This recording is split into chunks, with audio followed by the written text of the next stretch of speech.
Hai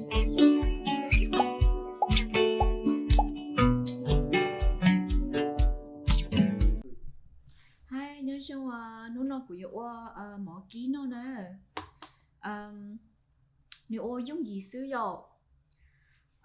con đi on tay chân nó con đi to vậy con đi bằng seasonal sauce rồi là chỉ có đủ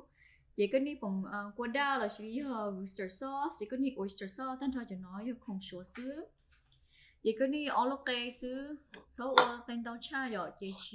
chỉ trong lời rồi chị qua cho nói với bất cứ thế trời nóng tàu chúa thì anh thôi đâu carrot chị mỏ thế cái này không có gì hết đồ thế cái này không có cái gì của chị luôn mẹ nó xứ okay we'll get started cái chị luôn thế nào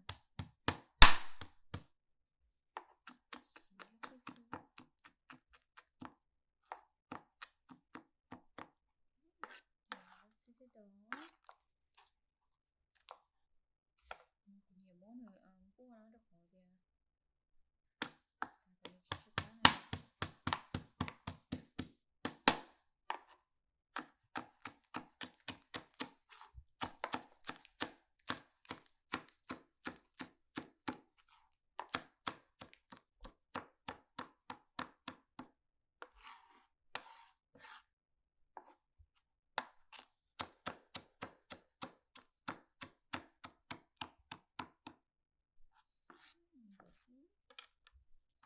rồi nào có đi cho đấy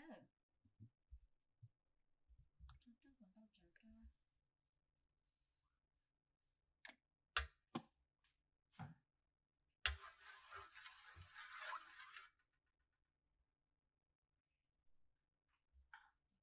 ký chẳng cay hơn đây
sauce